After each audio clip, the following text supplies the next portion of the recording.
Welcome to the Mercy Hill Church podcast.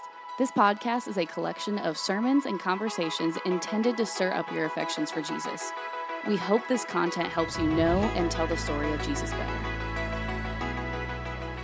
Amen. Well, good morning, Mercy Hill. How's everybody doing? You good? You glad to be in church this morning?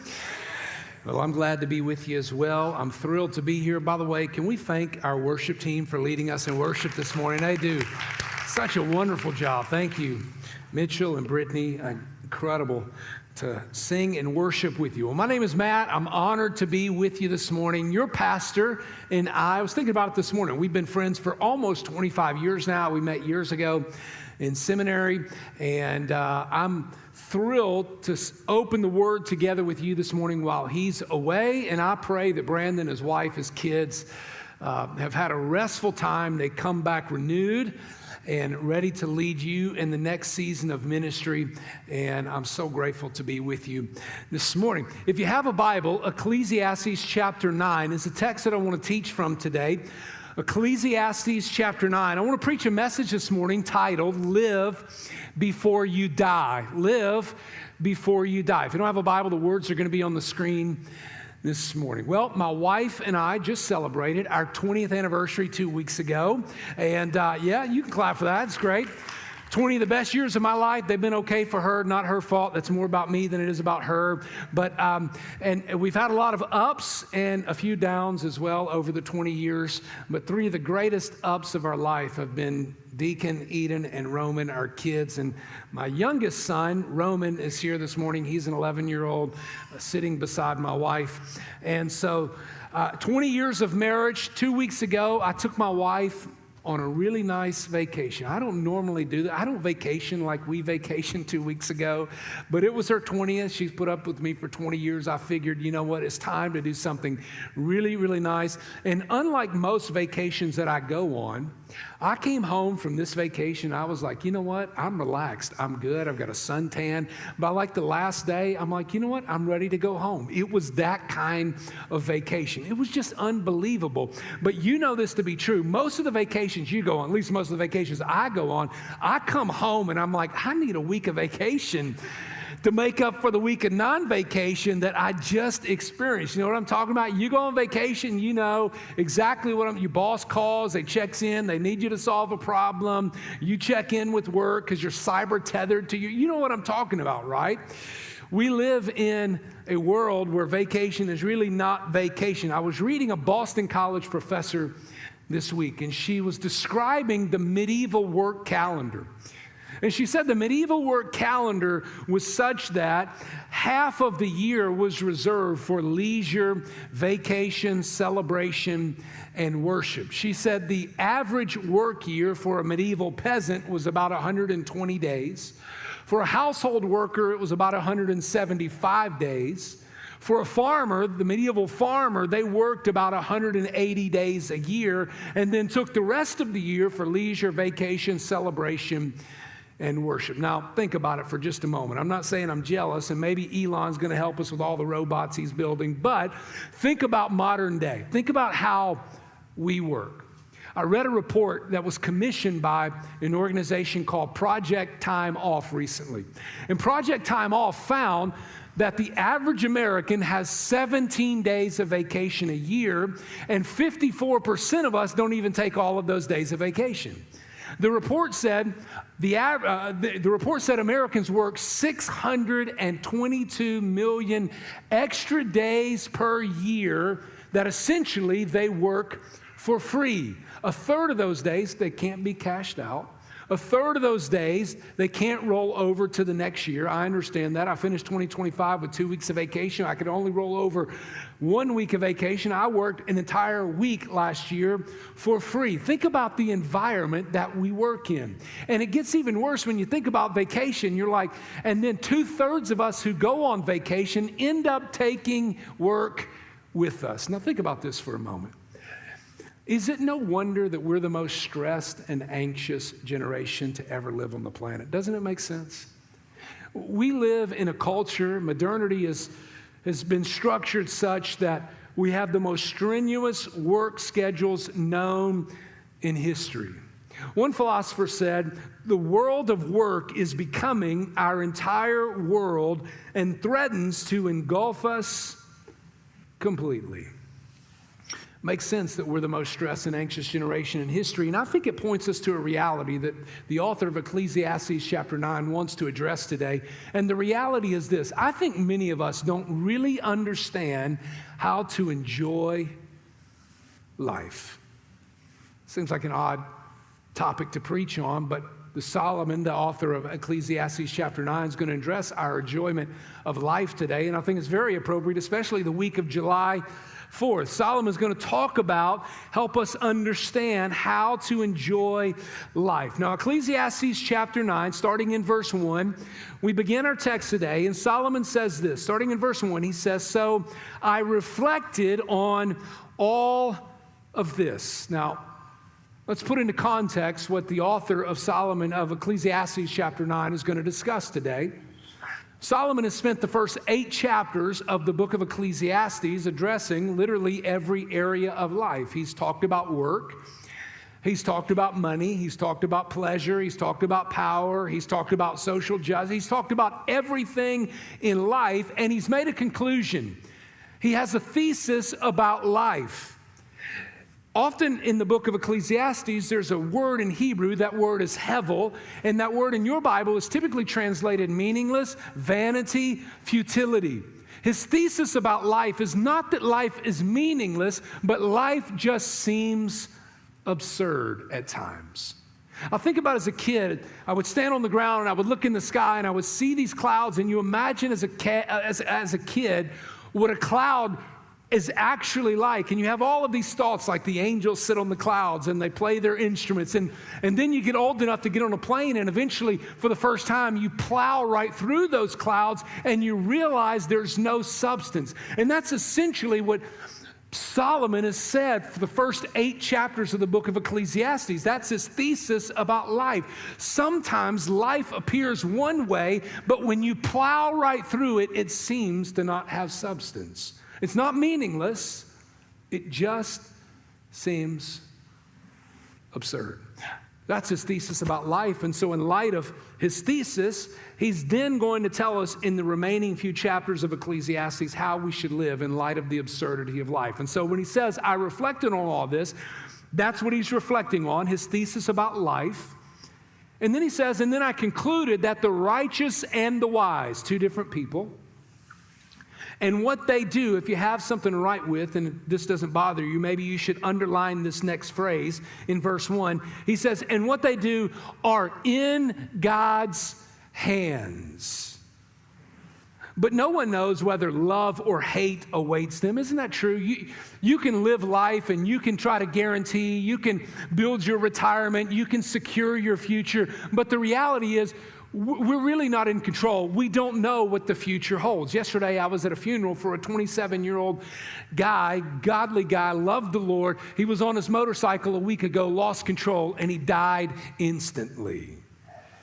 We think we're in control, but we really don't. Solomon says we don't know what the future holds.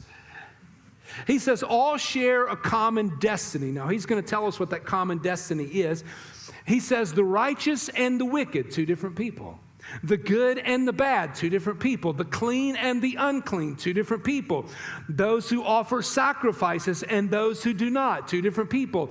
As it is with the good, so it is with the sinful, 2 different people. As it is with those who take oaths, so it is with those who are afraid to take them, 2 different people. In other words, Solomon is saying it doesn't matter who you are. It doesn't matter what you do. It doesn't matter if you're godly or you're ungodly. It doesn't matter if you did this thing in life or you did this thing in life. It doesn't matter if you were rich or if you were poor. It doesn't matter who you are in life.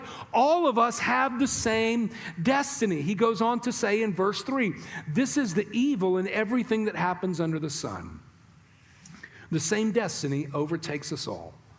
The hearts of people, moreover, he says, are full of evil, and there is madness in their hearts while they live. And afterwards, listen to what he says, they join the dead. Anyone who is among the living has hope. Solomon has this pessimistic way of writing. When you read the book of Ecclesiastes, life just feels fatalistic when you read his thesis on life. Listen to how he concludes this verse. Anyone who is among the living has hope. Even a live dog is better off than a dead lion.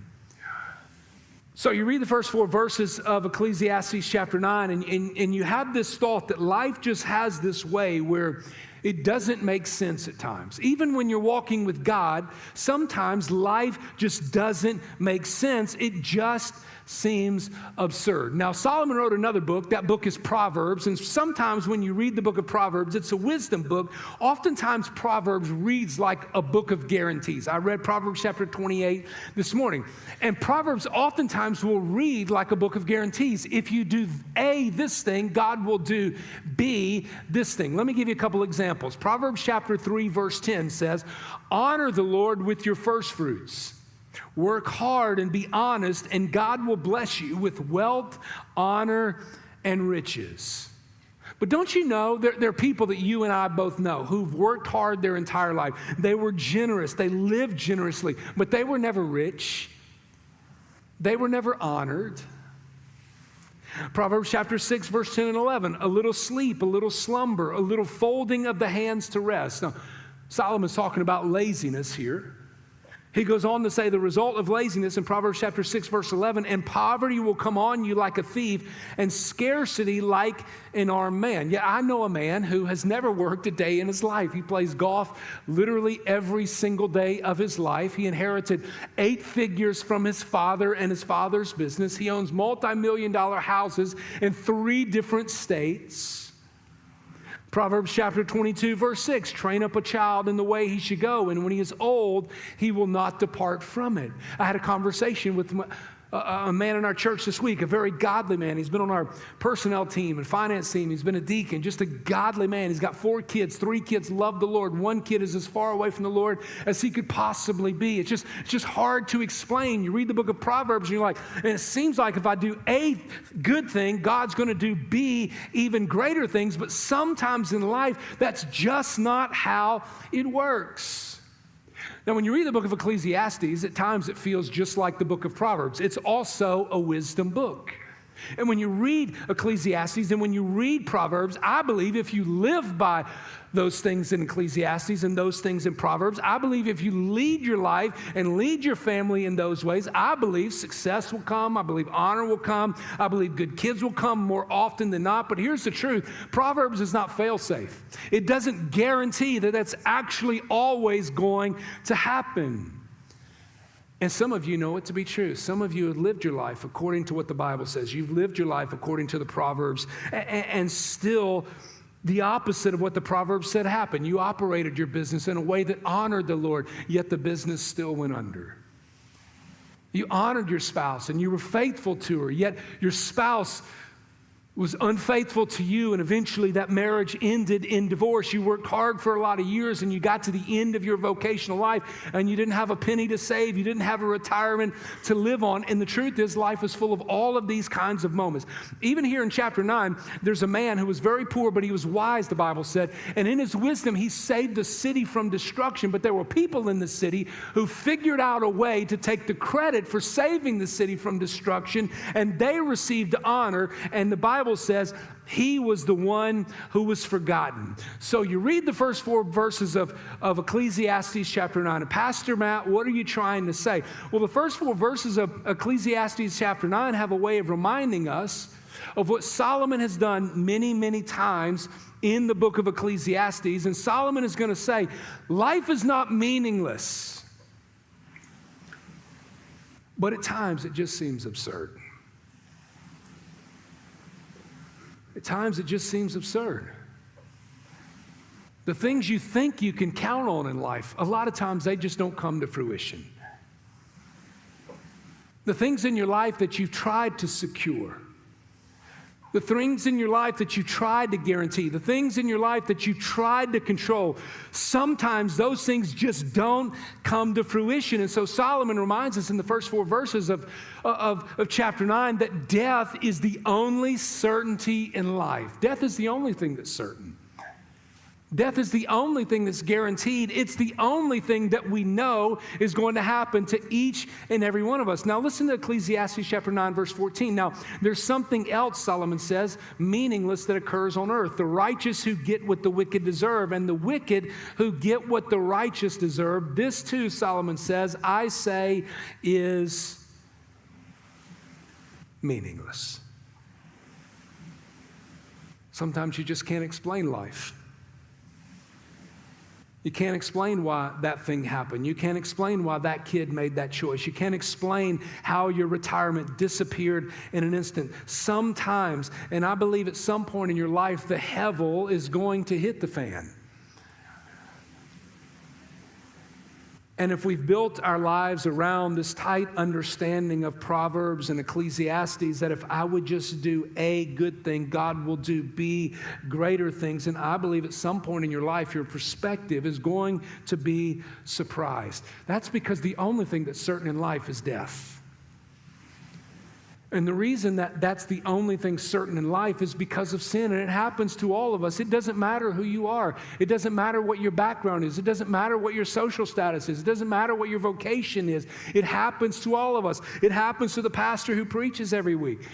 It happens to the guy who drove drunk and killed the pedestrian. It happens to the senior adult lady who's living on Social Security and still giving her tithe to the church. It happens to the single mom who wakes up every day and she reads her Bible and she prays for her child. Even though we think things may happen at times in life, they may not always come to fruition. You've heard that good things happen to good people, and bad things happen to bad people. But the truth is, both good and bad people eventually die. I was reflecting this week on some old friendships and relationships, and I was thinking about this one lady that I used to work on a church staff with, and she was such a godly lady. She was full of joy. She raised 2 kids in the Lord, and both of those kids are even today following the Lord and seeking the Lord. One of them went off to Liberty University. He's a pilot. He flies into dangerous areas and brings Christians out of dangerous situations. I mean, she was just a godly woman, a woman of the Word, a woman of joy. And this lady, she sold Juice Plus. Anybody know what Juice Plus is? You know what Juice Plus? You don't know? Juice Plus is just like this. You can get it in the capsule form. I like it in the, the gummy form. I like it in the gummy form. It's like my nightly snack. I used to take it every single day. Juice Plus is basically a full day supply of all your veggies and all your fruits that you need every single day. And I feel good about it when I go and eat 2 cheeseburgers from McDonald's because I've already had my fruits and veggies. But Jana sold Juice Plus, and she was so passionate about it. She'd post on Facebook, and she sold Juice Plus to so many of our friends. And one day we were having a church staff party, and she left the party. She went to the ladies' restroom, and she closed the stall door behind her. And when she closed the stall door behind her, she suddenly and unexpectedly dropped dead.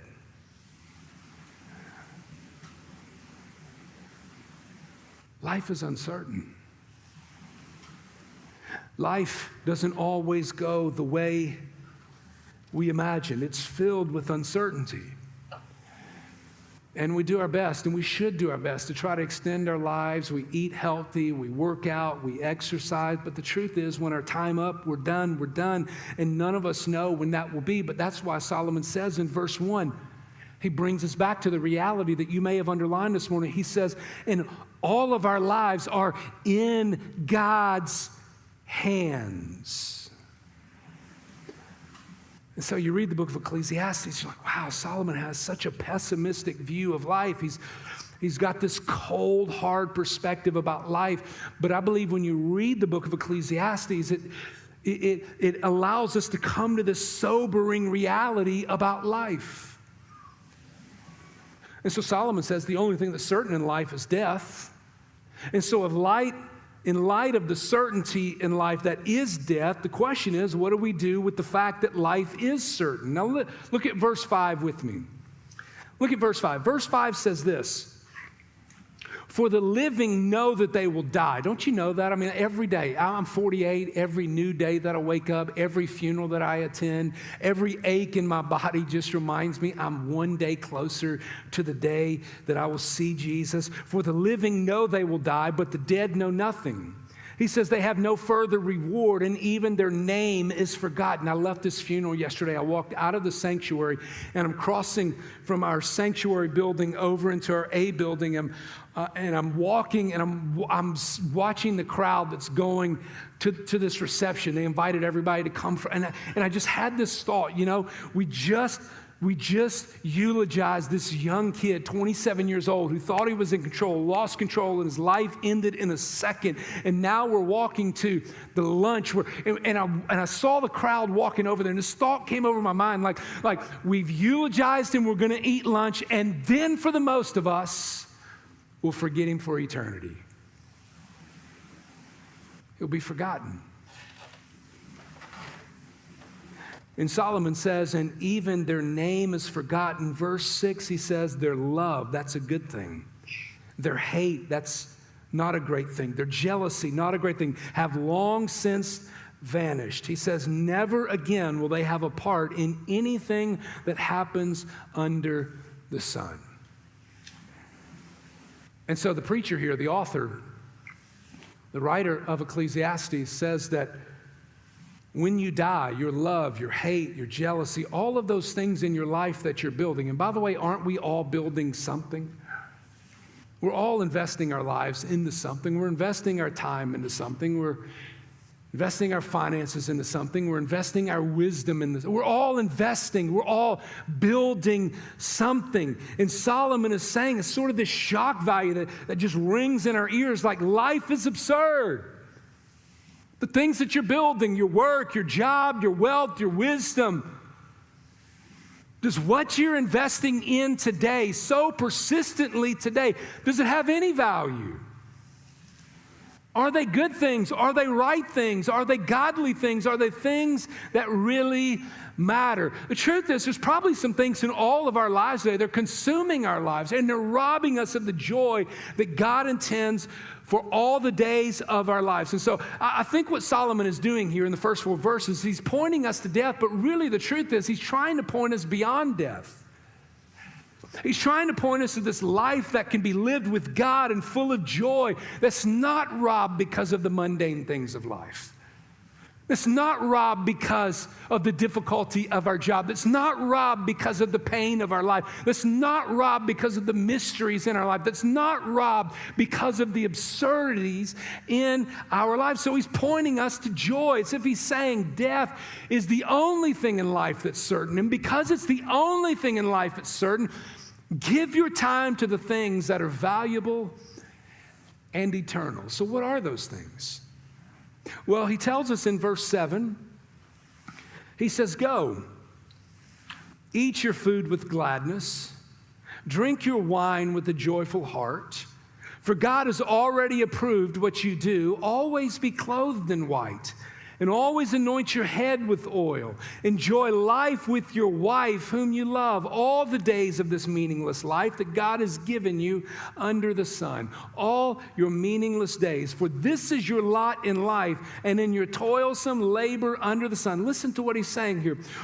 Whatever your hand finds to do, do it with all your might. For in the realm of the dead, he says, where you're going, there is neither working, nor planning, nor knowledge, nor wisdom. Now, a topic like this and a passage like this oftentimes makes people a little bit uneasy, because when we think about life and we think, how do I live a godly life and how do I live a holy life? There are some who think that living a holy life involves me extracting all the fun, all the pleasure, all the enjoyable things, extracting all of those things out of life. And what I should really do is deny myself of all the pleasurable things in life. And that is the path to godliness. Can I tell you, as a kid, that's how I thought you grew in godliness. That's how I thought you grew in godliness. But the truth is, what I didn't understand, what I've learned to understand even as an adult in my older age, was that when Jesus' body was beat on the cross, that was sufficient for my salvation. That was sufficient for my growth in godliness. That is what completed my salvation and my motivation for growing in godliness. Now, on the other hand, there are Christians who treat grace very cheaply. They're cheap grace Christians. And cheap grace Christians find themselves indulging in all sorts of pleasure. They find themselves in destructive behaviors. They're always trying to make up for lost time. But I think there's a third way to grow in godliness, and that third way to grow in godliness is a view of holiness that understands that God has redeemed some things. God has redeemed some things, and my joy in life is intended to be enjoyed with God as an act of worship as I enjoy those things. And so it's as if Solomon is saying here, some of the things that are worth your time while you're living, spend your time in those things. Spend time living before you die in these things. So what are those things? Well, he says in verse 7, go. It's as if Solomon is saying, get up. Get up. Go and live. It's true. Death is coming. It's unavoidable. It's the only certainty of life. But God has given us so many good gifts, so go. Enjoy them. This is a theme of the book that you see over and over and over again. It's a recurring theme, this idea of enjoying the moments that God has given you. You've seen it 5 times in the book of Ecclesiastes. By the time we get to Ecclesiastes chapter 9, you'll see it again over in Ecclesiastes chapter 11. It's a recurring theme. Enjoy the moments that God has given to you. But what Solomon is not saying is, he's not saying be a hedonist. Do you know what I mean by that? He's not saying live your life to seek pleasure, live your life to pursue power, live your life to pursue wealth and possessions. He addresses all those things. Over in chapter 2, he talks about pleasure for the sake of pleasure. It doesn't provide anything. It has no value to your life. Over in chapter 6, he talks about wealth and possessions, and he says they don't guarantee you happiness.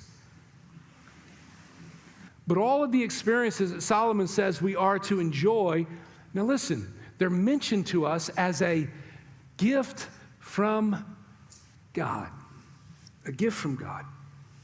And the things that Solomon mentions here, they're just the common experiences of life. The common experiences of life. The joy that Solomon calls us to is not to be self-indulgent. It's to be content with what God has given us in light of the brevity of life. To be content with all that he's given you in light of the brevity of life. So he says, eat, drink, enjoy your wife, work hard, but enjoy it.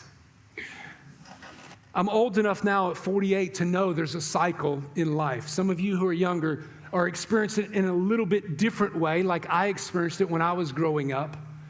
But I've come to understand there's this cycle of life. When I was a kid, I didn't hardly leave the state of South Carolina until I was 18 years old. I know that's really hard to believe in our super uber connected world now. My 11-year-old sitting on the front row already has a passport. He's been to other countries. My oldest son just got back from England. He's been to multiple. It's hard to imagine 18 years old, you hadn't even left the state of South Carolina. Nope, I was that kid. I grew up in a rural town. I just didn't go anywhere. And so I grew up in a town. I was 21 years old before I ever got on an airplane, for goodness sake. And so as I grew up in this small rural town, I just always had these thoughts. I just want to escape. I want to get out. I want to get out of town. I want to experience new things. I want to meet new people. I want to understand new ideas. And so by the grace of God, God allowed me over the course of my life to literally travel all over the globe. And he's allowed me to experience those things. Several years ago, a little over 10 years ago now, actually it's been 12 years ago now, my family and I moved ourselves to California, Los Angeles.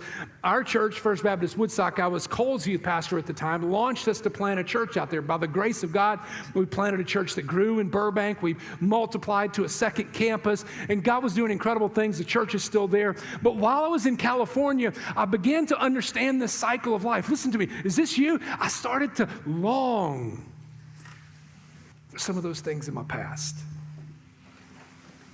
You ever been there? Can I tell you one of the things that I so desperately missed when I was in California? You know what I missed? I missed Waffle House. I missed Waffle House. You know what else I missed? I missed Jay Willis and Shane Hughley and John Martin and Wes Cantrell. I miss good friends. I missed our family back on the East Coast. I desperately missed our family back on the East Coast, the family that I was so excited to leave and get out and experience new people. I was missing our family.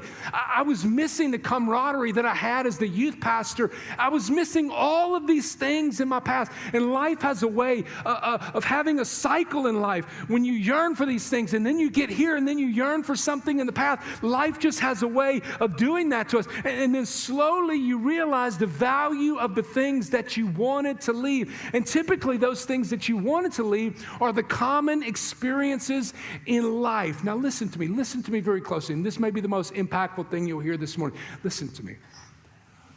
Joy cannot be found in the past. Can't be found in the past. And joy cannot be found in the future. Joy only exists in the present.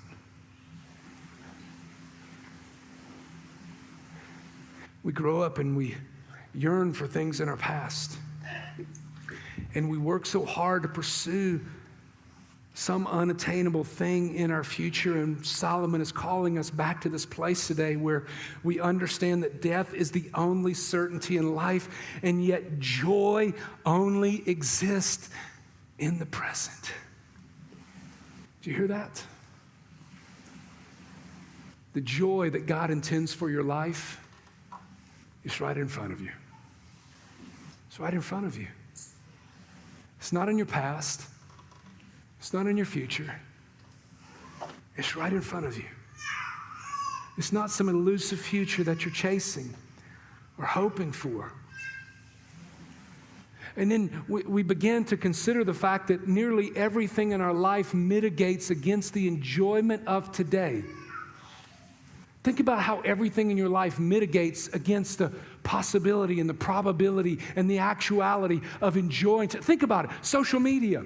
You've been on it this morning already. You're going to be on it this afternoon. Some of you are on it right now. Think about social media. Social media, it makes this promise that you can escape from reality so that you live in somebody else's reality.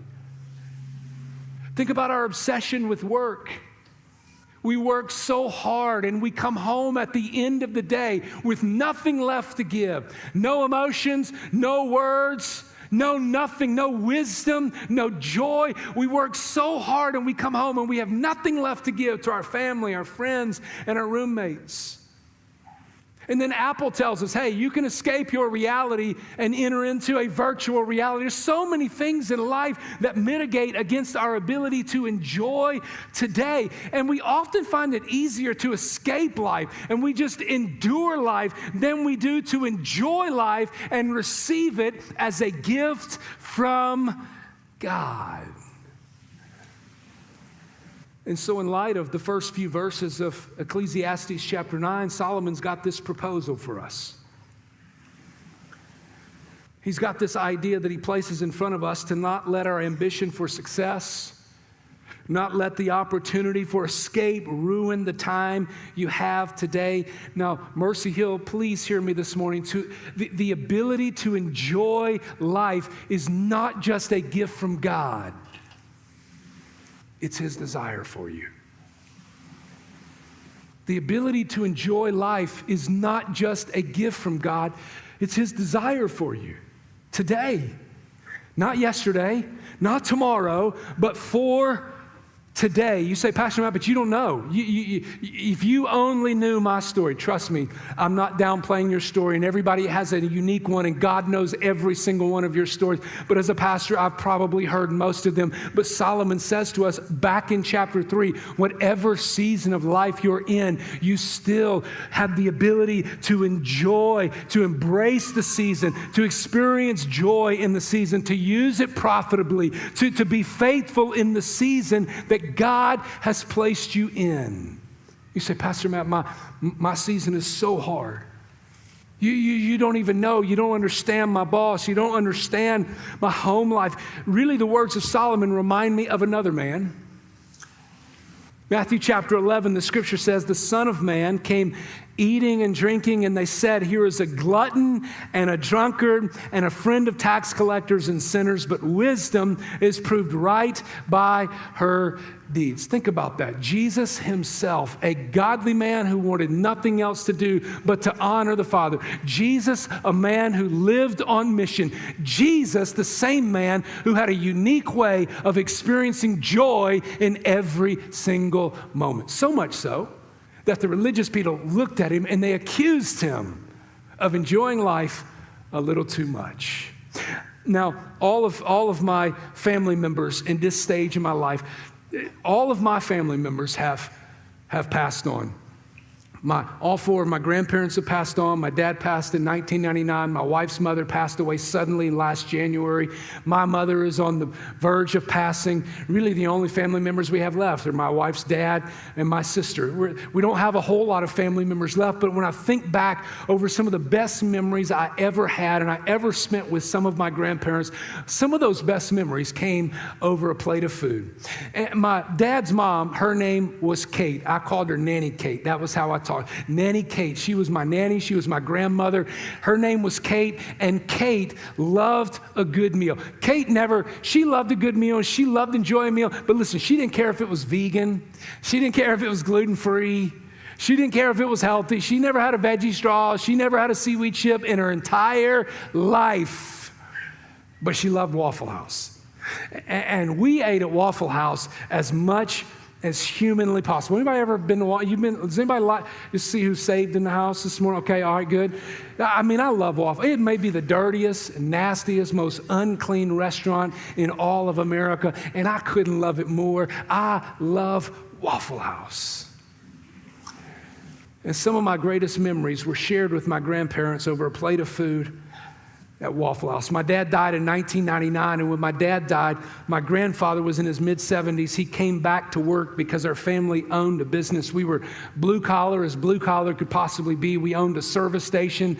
My dad and my granddad were mechanics. I mean, we were blue collar to the core, worked 6 days a week.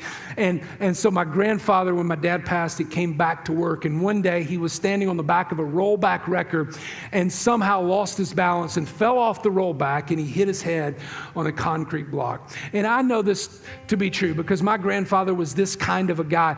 He would have never told us that he fell off the back of the rollback and busted his head. We would have never known it had we not seen blood on the back of his head. And after that, we realized that that brain injury would lead to dementia and eventually Alzheimer's. And one day during that season, my grandfather, as we knew things were changing, and my grandmother and myself, one day after work, we went to the Waffle House to enjoy a meal together. And oftentimes over that meal, my grandparents would talk about death. We'd talk about how much we miss my dad. We'd talk about all the good times we had together. Occasionally, my grandmother and grandfather would talk about their own death. My grandmother had purchased a cemetery plot for both her and my grandfather, as well as my dad. And eventually, my mom will be buried there as well. And my grandmother was so good about remembering my dad. And so every few weeks, my grandmother would take flowers by my dad's grave. She just wanted to make sure that there were fresh flowers at my dad's grave. And she was talking about how she was going to go the next day to put new flowers on my dad's grave. My grandmother made a profound statement that I've never forgotten, and I will never forget for the rest of my life. She looked me in the eyes and she said, "Son, don't wait to give me flowers when I die." What she was saying was, son, today's the only day we have. Let's enjoy life together. Let's enjoy this meal together. Let's enjoy our time together. Because, son, today has never happened before. Today will never happen again. Let's enjoy life together. It made such a profound impact on my life. Even today, as a pastor, the most difficult news to wake up to, and the news that I woke up to one day almost 18 years ago, is the news that death came too soon.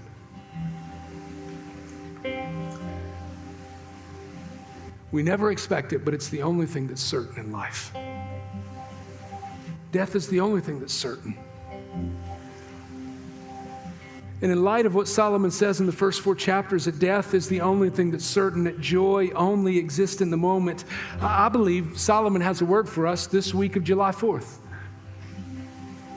Maybe you're not yet on vacation. Some of you already are. You're watching online. You're going to watch later. Some of you are going to go on vacation. Some of you wish you were going on vacation. I believe Solomon has a very unique word this week of July 4th when we pause. And I believe the word is this: joy is wrapped in a gift called today.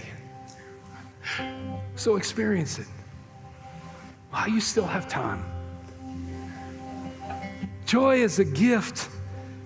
It's wrapped in a gift called today, so experience it while it's still possible today. Today has never happened before. Today will never happen again. So experience the joy wrapped in that gift called today. So can I give you 3 final words? I'll be done in 2 minutes. If you got something to write with, would you just write those 3 words down? Maybe text it in your phone.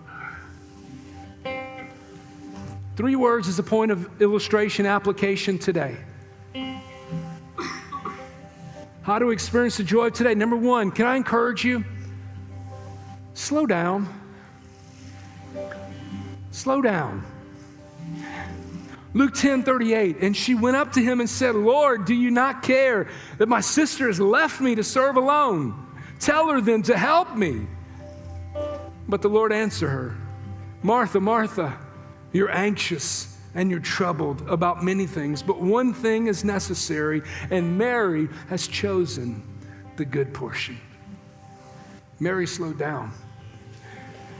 She sat at the feet of Jesus and she worshiped. If I was your pastor, you would hear me say this often. You need to slow down. You need a sabbatical today. You need a daily sabbatical, time with the Word, time with the Lord. You need a sabbatical every single week. My sabbatical every single week is Friday morning with my wife. It's sacred to me. It really doesn't matter what's going on. It doesn't even matter if my boss ultimately is Jeremy Morton, our senior pastor. He's my only boss aside from my wife. It doesn't matter who texts me from Friday morning from 8 until about 12. It's sacred. And unless somebody died, unless an emergency, I'm not responding to the text. You say, is that a good pastor? I can't be your pastor unless it's sacred. So I need to slow down. Slow down. Number 2, remember. Remember, Deuteronomy chapter 6, verse 12, then take care lest you forget the Lord who brought you out of the land of Egypt, out of the house of slavery. You see it over and over in the scripture, in the Bible. Over and over, this command to slow down and remember. Remember the Lord. Remember the gospel. Remember what God has done in your life. Slow down and remember the good things God has put in your life. And then number 3, be grateful. Be grateful. 2 Corinthians chapter 9, verse 15. Thanks be to God for his inexpressible gift. Mercy Hill, today has never happened before, and today will never happen again. I don't know if you started your day when you woke up in a spirit of gratitude before the Lord and all the inexpressible gifts he's given to you. If you didn't do it today, I pray that if God gives you breath in your lungs tomorrow, it's not guaranteed, but if it is, and you wake up tomorrow with breath in your lungs, I pray that you will wake and you will begin your day in gratitude. Why? Because this day has never happened before. This day will never happen again. Slow down. Remember. Be grateful. Thanks for listening to the Mercy Hill Church podcast. To keep up with the life of Mercy Hill Church, follow us on Facebook and Instagram. We believe the Christian life is best experienced in community. If you're in our area, we'd love for you to join us. If not, we'd love to help you get plugged into a local church near you. Have a great week.